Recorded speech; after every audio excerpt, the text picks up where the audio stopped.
welcome to episode 94 of the Various and Sundry podcast.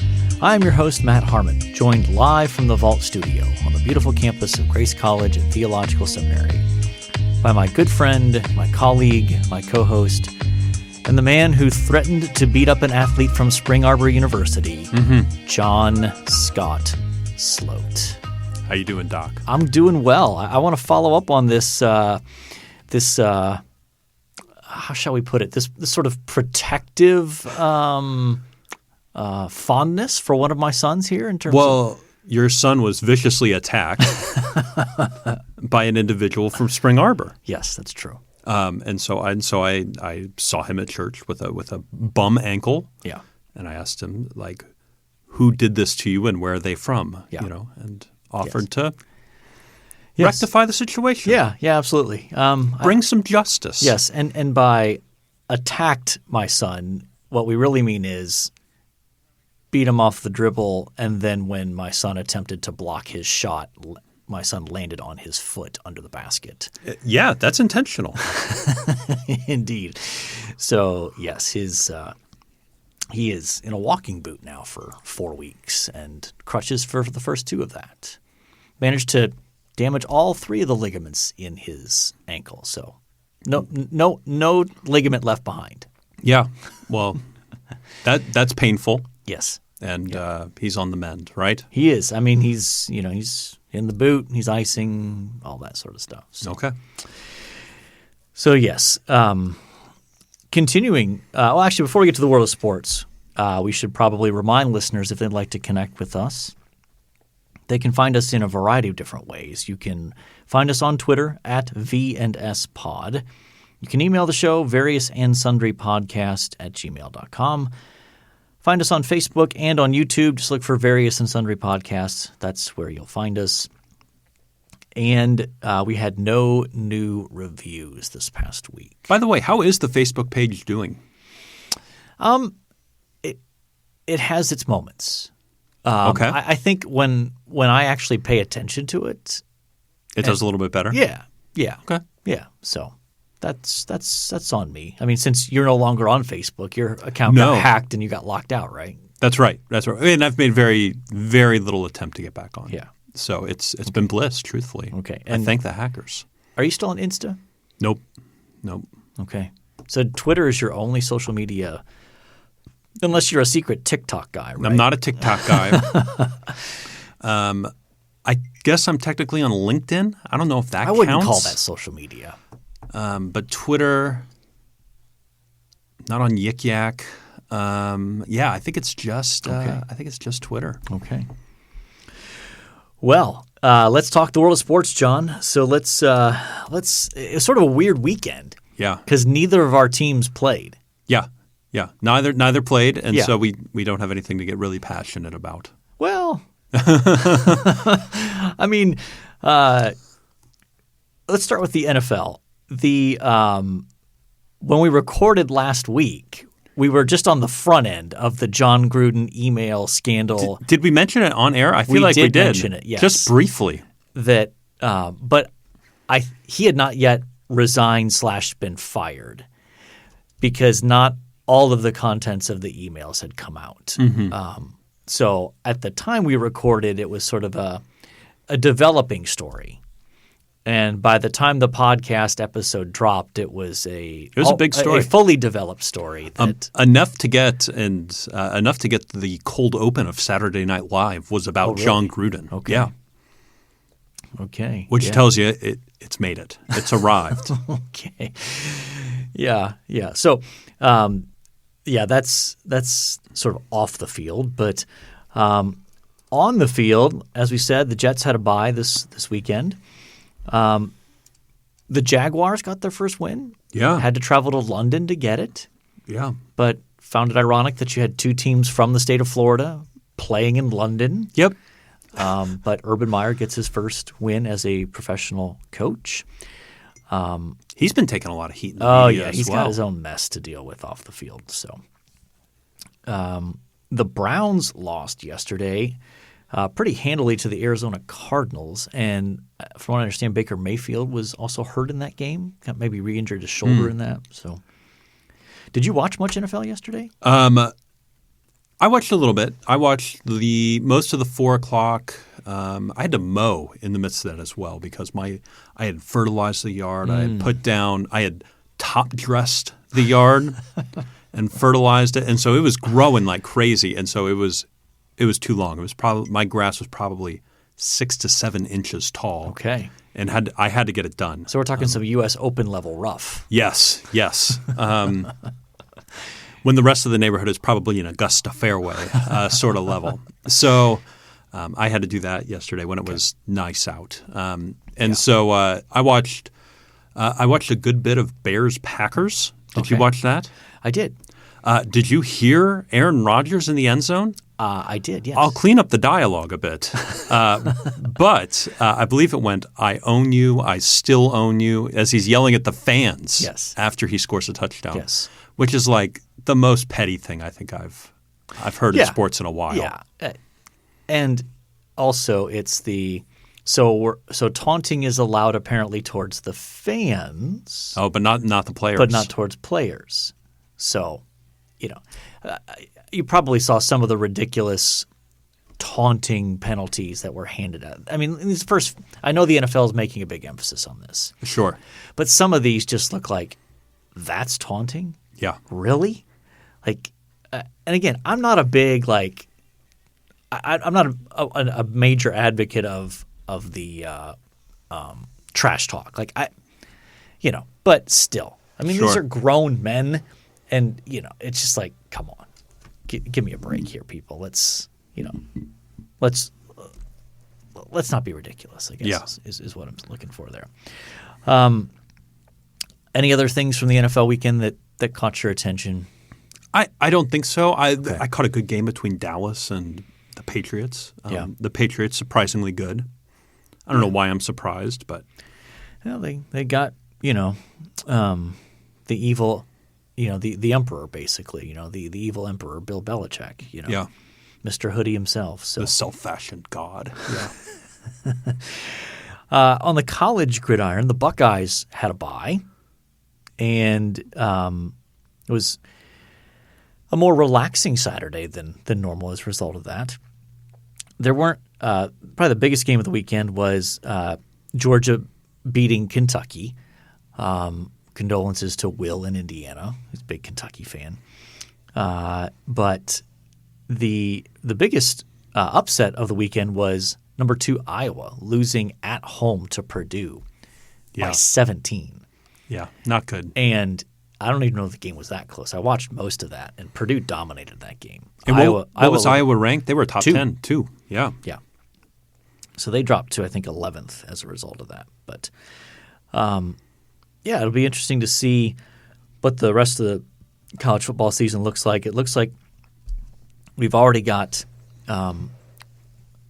it could be one of those years where you're going to have like 6 or 7 one-loss teams. Yeah. And then what do you do to put 4 in? There'll be all sorts of controversy over that. Well, isn't the argument now to go to 8 or 12 even?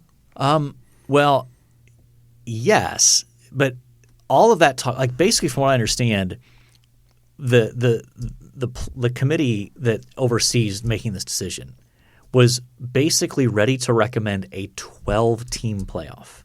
Okay. But then all of this conference realignment started to kick into gear. Like Oklahoma and Texas decided to join the SEC.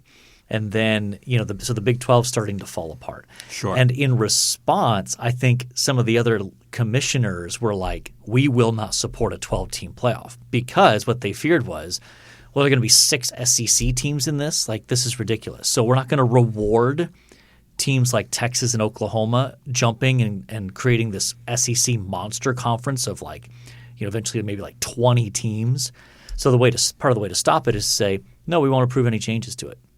And so you're going to have to win the SEC or maybe get 2 teams out of 4, but we're not going to a situation where you're going to get 5 or 6 teams out of 12. Yeah.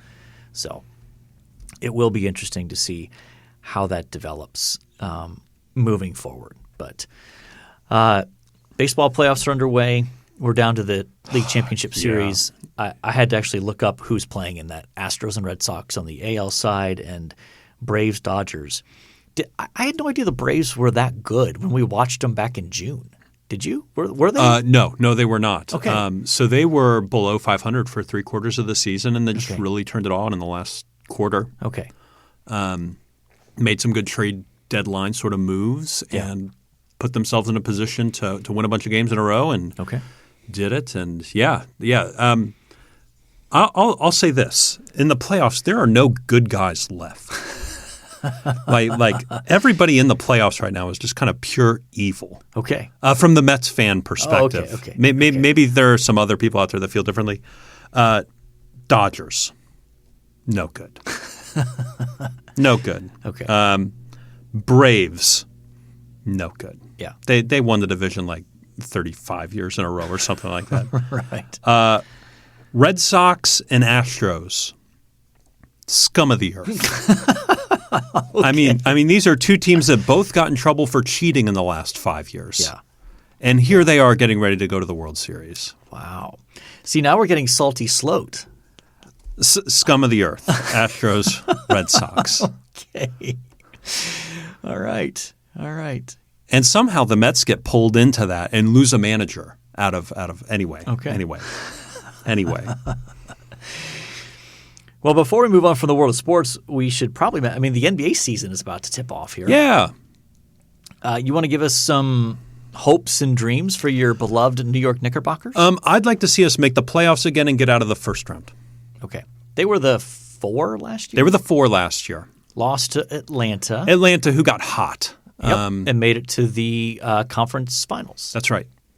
So I think I would like to see them get into the playoffs and win a series. Okay. I think that'd be a good step. They've added Kemba that I'm pretty excited about. That'll give them another scoring option off of Randall. So okay. They need that. Yeah. And apparently they're going to shoot more this year.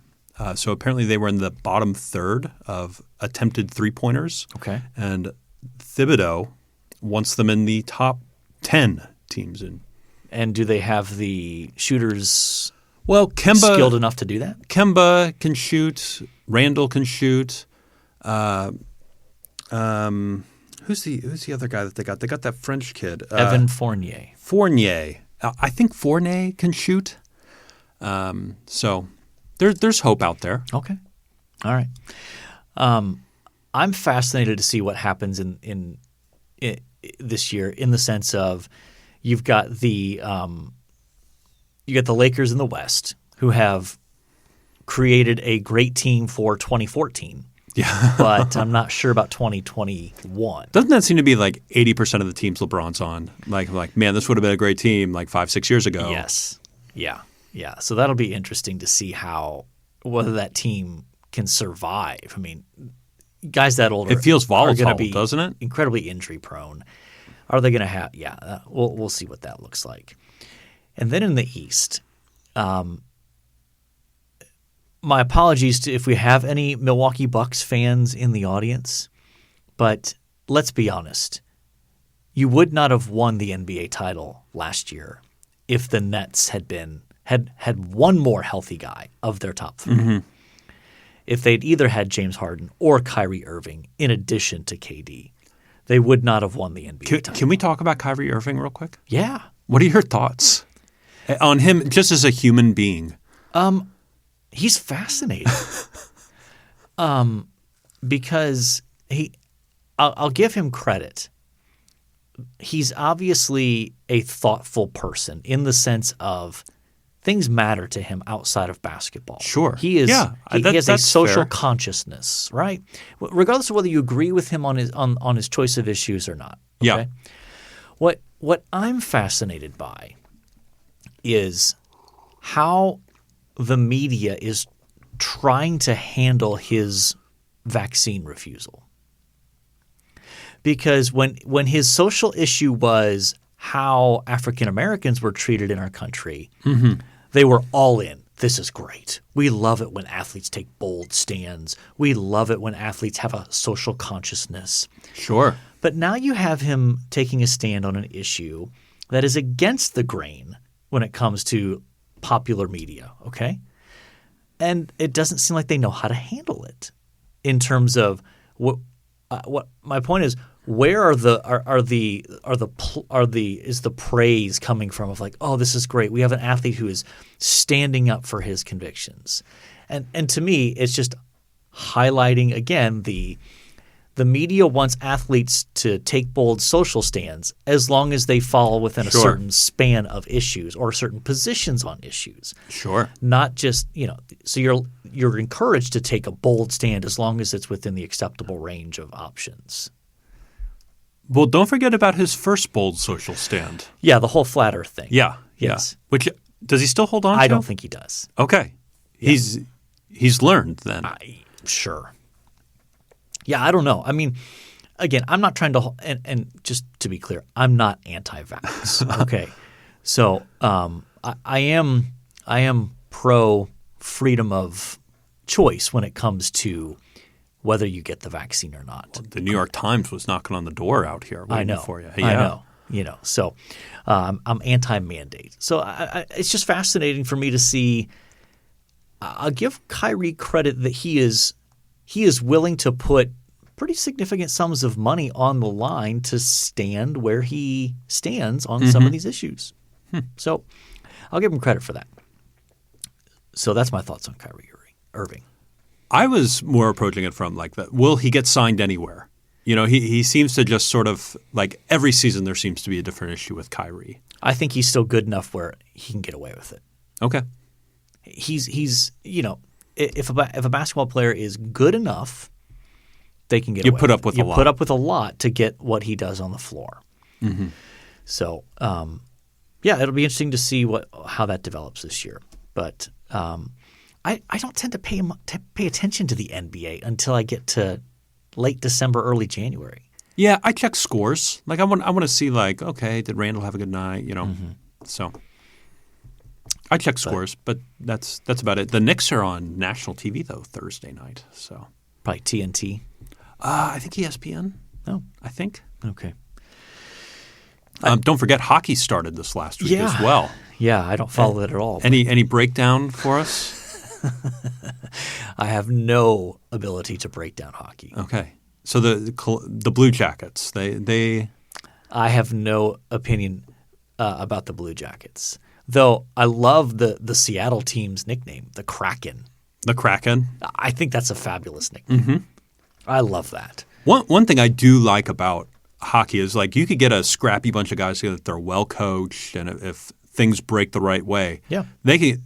Like I think a good example is the Vegas Knights from a few years ago, the Golden Knights, expansion team, got a good goaltender who got hot.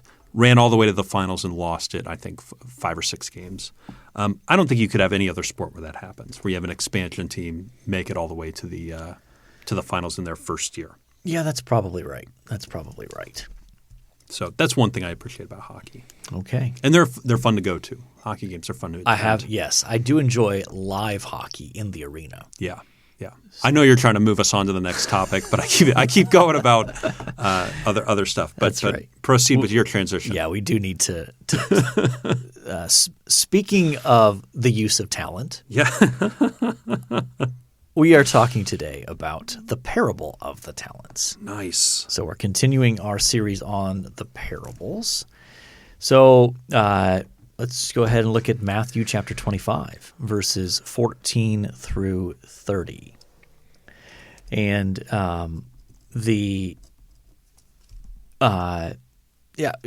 go ahead and read it first. Let's read it, and then we'll talk about the context and then kind of dive in. You want me to give it a read? I would love for you to read that, yes. For it will be like a man going on a journey who called his servants and entrusted them to his property.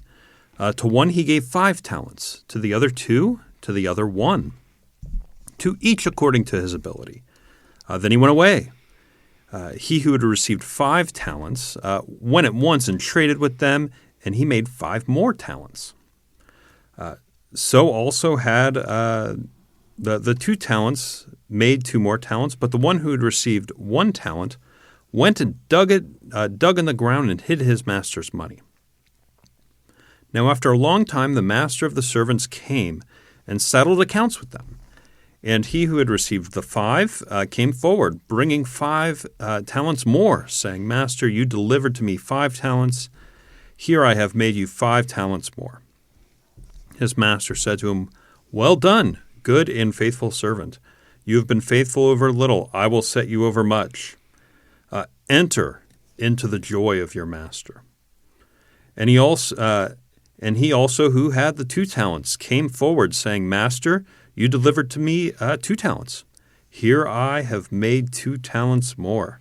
His master said to him, Well done, good and faithful servant. You have been faithful over a little. I will set you over much. Enter into the joy of your master. He also, who had received 1 talent, came forward, saying, Master, I knew you to be a hard man, reaping where you did not sow, and gathering where you did not scatter no seed. Sorry, that was bad. That was real bad. And gathering where you scattered no seed. There we go. So I was afraid, and I went and hid your talent in the ground. Here you have what is yours. But his master answered him, You wicked and slothful servant. You knew that I reap where I have not sown, and gather where I scatter no seed. Then you ought to have invested my money with the bankers. And at my coming I should have received what was my own with interest. So take the talent from him. So take the talent from him and give it to him who has the 10 talents. For to everyone who has I'm really screwing up the words. For to everyone who has will more be given, and he will have an abundance. But from the one who has not, even what he has will be taken away.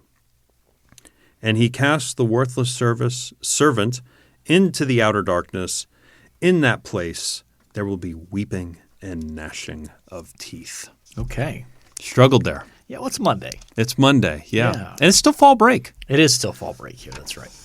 So let's talk a little bit about the context of this parable. This parable in Matthew 25 is part of what sometimes is referred to as the Olivet Discourse or the eschatological discourse, because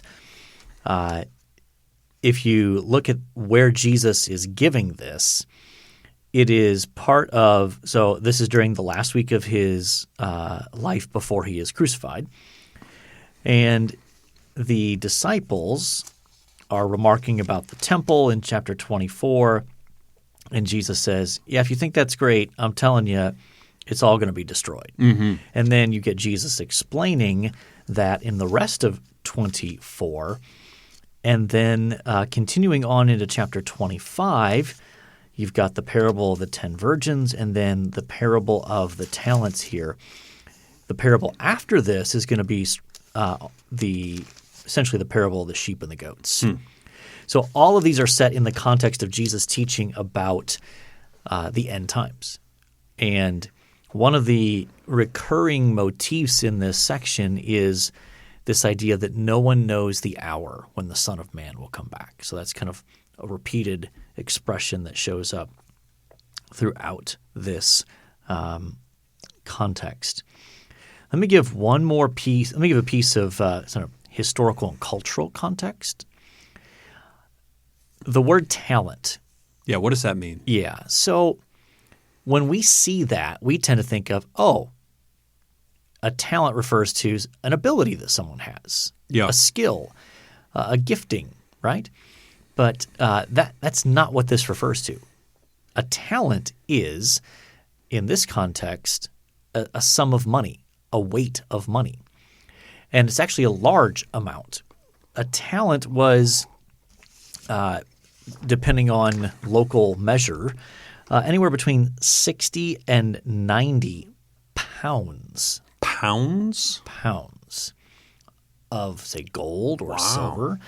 So just to give some context here, ballparking this, the servant who was given 5 talents that probably equaled around 20 years worth of income for an average laborer. 20 years. So we're dealing with a fairly wealthy dude here. Yes. Okay. Yes. Okay. So massive sums of money that the master is entrusting to these servants. Now, I will say that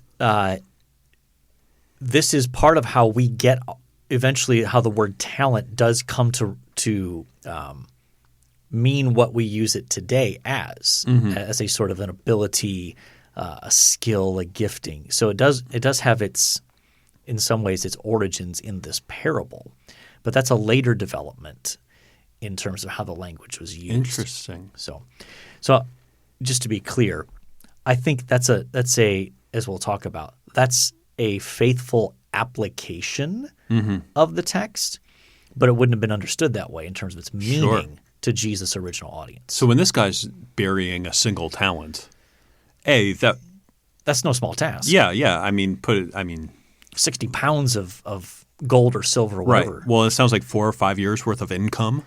Yeah. So one talent, if 5 was 20, yeah, so like 4 years. 4 years worth of. That's significant. Yeah, that's no small change. Yeah, and he's just. I mean, that's a big hole. That's a big hole to bury. It is. Yes. So, I mean, at least he was industrious. Yeah, well, and that's where, I mean, I think my natural inclination reading this is like, okay, this is money, but we're talking about a few $100. Right. I think that's my natural sort of sense. And so I'm like, oh, put it in the bank, probably not getting much interest. Have you seen interest rates recently for savings accounts? They're not great. Yeah. However, 4 years worth of income, that'll get some significant interest. It will. The beauties of compound interest. Yeah. So, anything, initial observations, anything else that stands out to you as you kind of read through this? In one sense, I know we're not supposed to look at it as this is a specific talent or skill or gifting, but that's I think a natural. And you said application. I think that's good. But we're not all given the same thing. We don't all begin at the same place. I know the idea here is financially. Yeah. But I think there can be some application to even ministry gifting. I know we struggle with this when we come across students who see that one student in your preaching class that is just incredible, right? Yeah. I think that's where my brain naturally goes. Yes. Yeah. This is a reminder in connection with that that I'm probably going to step in it by saying this, but oh boy, God is not interested in how the expression equity is often used in our culture today, because that usually refers to equality of outcome, rather than equality of, say, opportunity or things like that. And there is nothing biblically that indicates that on the outcome side of things, God is going to make sure that at the end of everything, everyone gets exactly the same in every way. That's just not how it's going to work. And I think that you maybe your mention of equity made me think of that. I think again, not the point of the parable, but your larger point of not everyone starts with the same level of resources, the same level of gifting, the same level of money, and even at some level the same amount of opportunities. Yeah. And that's not the point of the parable. It's just sort of baked into it. It's just, well, this is the way it is. But what is striking is the fact that the master is far less concerned about the actual amount produced by the servant. He's more interested in, based on what I gave you, what did you do with it? Yeah. And so he's not holding the guy who was given 2 talents to the same expectation in terms of productivity as the guy who started with 5. He's not like, well, why didn't you make as much as the guy with 5? It's, oh, I gave you 2, and you basically doubled it, just like the guy with 5 doubled his. Yeah. Now, if we had, could we in that line of thought, could we flip the parable on its head, right, and go, the guy with 1 talent doubled it, and the guy with 5 talents buried it? Would we see the same result? In essence, the master's like, well done, good and faithful servant. Yes. You knucklehead with 5 talents. Why did you just bury it? Yeah. Yeah. Because he says the same thing to the guy with 5 and the guy with 2. That's right. You were entrusted, I forget what the exact wording is, but you were faithful. You've been faithful over a little. He says that to both the guy with 5 and the guy with 2, which is a little bit tongue-in-cheek, don't you think? A little? Yeah. 20 years worth of income? That's a little? I'd hate to see a lot. Yeah. So there's definitely that there. One thing that I wanted to bring up that struck me as I was reflecting on this is I think each of the servants is motivated by the kind of person they think the master is. So clearly the first 2 guys, the one with 5 and the one with 2, they view the master positively, and so they act accordingly. The guy with 1, when he's confronted with, why didn't you do anything with it, he basically says, I know you're a hard man. You take money that you don't deserve, essentially. You reap where you don't sow. And so the master's like, I will judge you according to your estimation of me. So their perception of what kind of man the master was motivated them. And I think that's true of us in terms of as we think about the giftings, the abilities, the resources as a stewardship, our estimation of God is what plays a large role in how we treat those resources and how we use them. If we think that God gave that to us because we're awesome, that he somehow exists to serve us, then that's how we're going to use them, for our own benefit and for our own selfish gain. But if we view the master as the one who truly owns things and is good in giving us these resources, then we'll act accordingly to try to multiply them. Yeah. What do you make of this interesting phrase? Let me enter into the joy of your master. Yeah, that's a great phrase. It's quite beautiful. Yeah. Little weird to have your employer say that to you. Yeah. Right? So I imagine more is going on here. Sure. I think when you look at what each of the first 2 is given as a reward, it's really twofold. The first is the master basically says, you were faithful with a little, I'm going to give you even more to be a steward of. That's the first part of the reward. The second part is enter into the joy of your master. And so I think what that's telling us is that our reward is not just increased maybe responsibilities in a new creation, though that is part of it, I think. But the joy that the master has, and I would say even the enjoyment of what he has, is something that his servants will get to share in. That as they serve him, they get to enjoy who the master is, greater access, greater intimacy with him, as well as the benefits of being that close to him. What he himself enjoys, his servants will get to enjoy as well. So that's part of the motivation that I think even moves Jesus to teach this parable is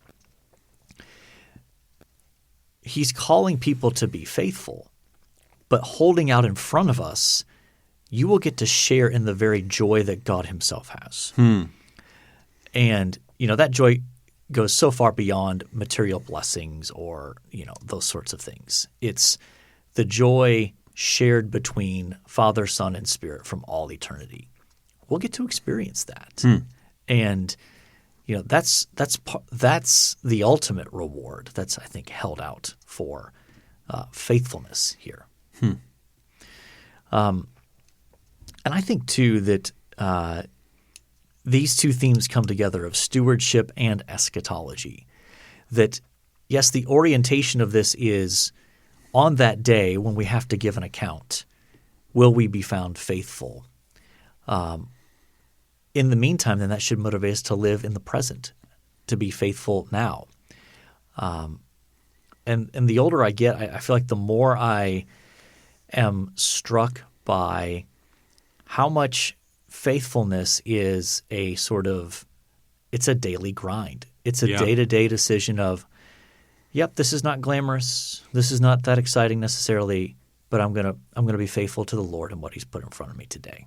Even if that means it's responding to emails or filling out paperwork, things that I'm like, I don't enjoy this. Yeah. But it's part of my role. So I'm called to be faithful. And so I think sometimes we can think of faithfulness as, when the big test comes in my life, will I be faithful? Yeah. Well, there's an element of that, sure, but part of the way to ensure you're going to be faithful when the big test comes is to do the daily homework. Just like with language, right? We tell students, if you do the homework, if you study, you prepare, you put in the grunt work, when the exam comes, it's not as big a deal. But if you neglect all that and then try to cram before the exam, it's probably not going to work out very well for you. Yeah. I've started in when I work with students who are like, I'm struggling to connect with God, I'm struggling to feel like He's present in my life and all these things. And I go, well, read your Bible every day and pray for like the next 10 or 12 years and see what happens. Yeah. That's become more and more of my sort of like advice to them. I was like, take the next decade. Yeah. And do this one act consistently. Yeah. And see where you end up. Absolutely. So you've heard me say this oftentimes at the end of the year we have our sort of celebration of graduating students and that kind of thing, and we'll get an opportunity to share kind of words of wisdom. And pretty much every year I share something. Every faculty gets to share just for a few minutes, 3, 4, 5 minutes. And every year I share something along the lines of pray for fruitfulness, pursue faithfulness. You can't control fruitfulness. That's up to God. Yeah. He's the one that determines whether your efforts in ministry or just in life in general produce any noticeable fruit. But you are called to pursue faithfulness. And oftentimes, though not always, there is a correlation between faithfulness and fruitfulness. Those who are more faithful oftentimes see more fruit. That's not always the case. Sure. But oftentimes that's the case. But what God does call us is to pursue faithfulness. And this is one of those parables that reminds us of that in the day-to-day, in the ordinary, pursue faithfulness. And God holds out the reward of entering into His very own joy as something that should motivate us. Yeah. And what do you make of this outer darkness, place of weeping and gnashing of teeth? Yeah, I mean that's just one of several kinds of pictures that Jesus gives in the Gospels of eternal punishment in hell. Yeah.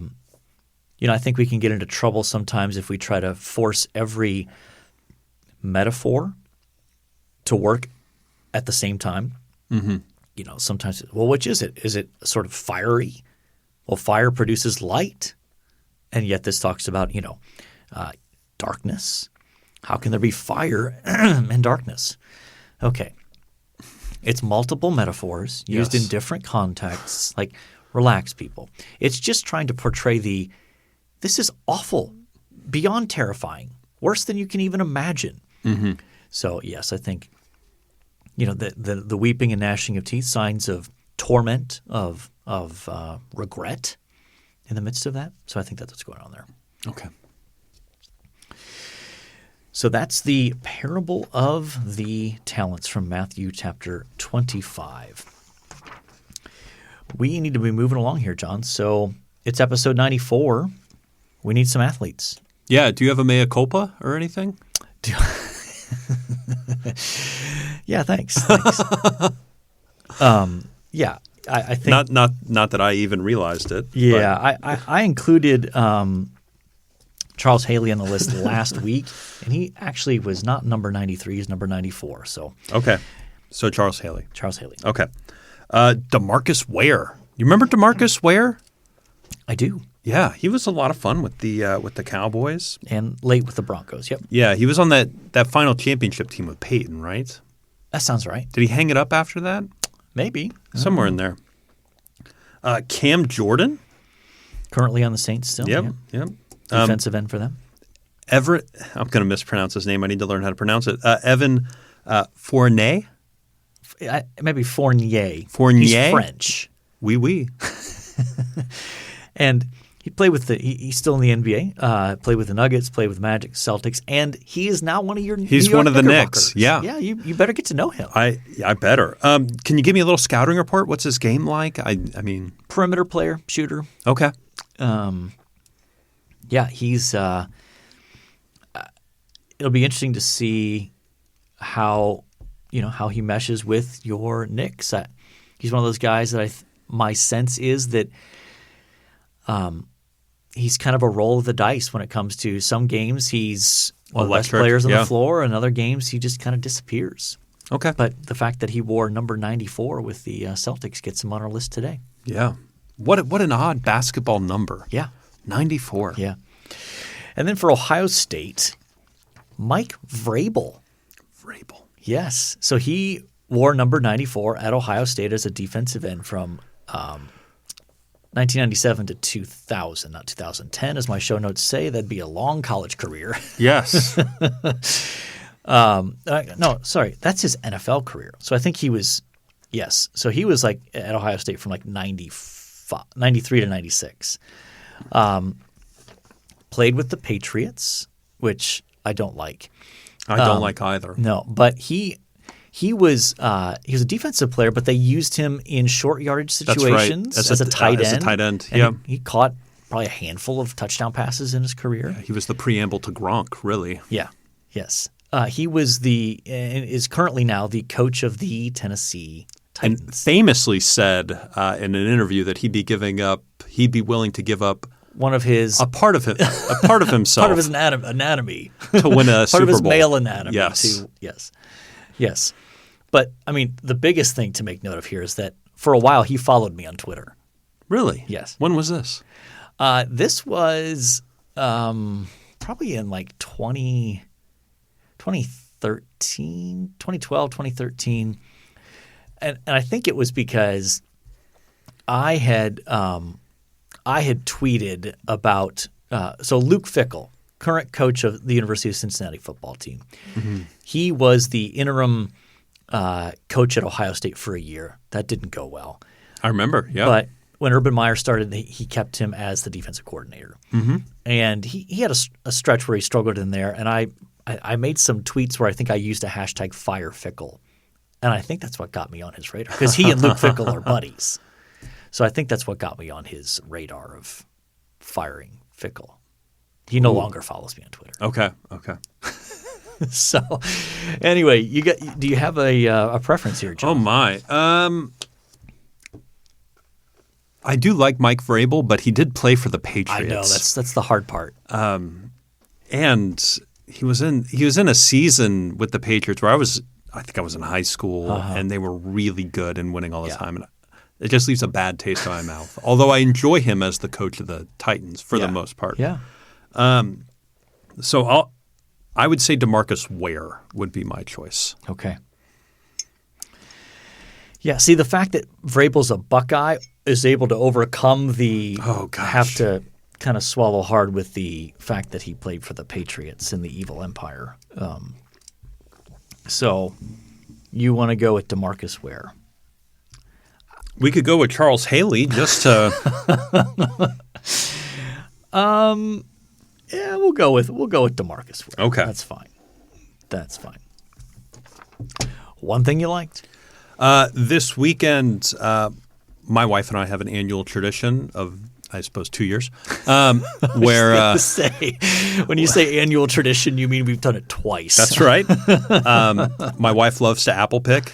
She likes to hold the little – have you ever been apple picking? Long time ago. Okay, they hand you those big sticks with the hooks on the end of them so you get the apples off. She likes to load up the bags, and I'm like a pack mule holding 25 pounds of apples. What in the world are you going to do with all those apples? So we made cider yesterday. That's the one thing I liked. We made cider, and cider is delicious. And you have what, like 23 pounds of apples still left over? Roughly, yeah. Yeah. Okay, so probably some apple pies coming, some – yeah, we might do some crisp here and there. We might do another thing of cider. A good crisp is underrated, I think. Yeah. It's a good fall dessert, isn't it? Yeah. So for me, I'm going to go with a podcast called The Dropout.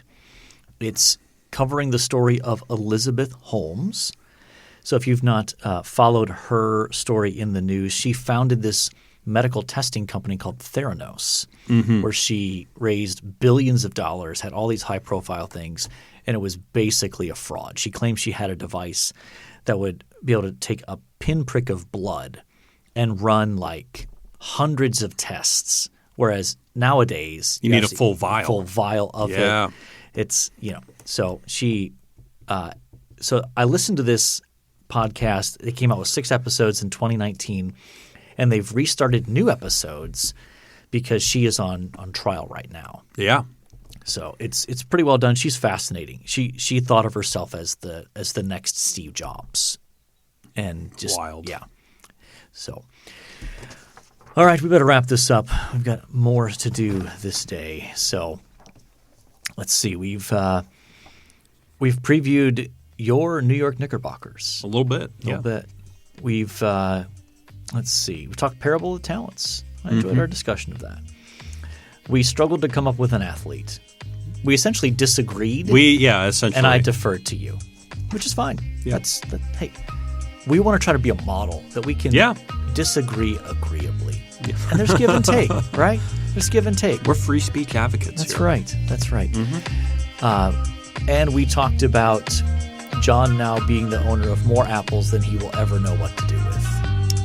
Yeah, that's true. And a podcast that I'm enjoying. So I think by definition, we have covered our various and sundry topics. And so all that's left to say is until next time, the Lord bless y'all real good. Later.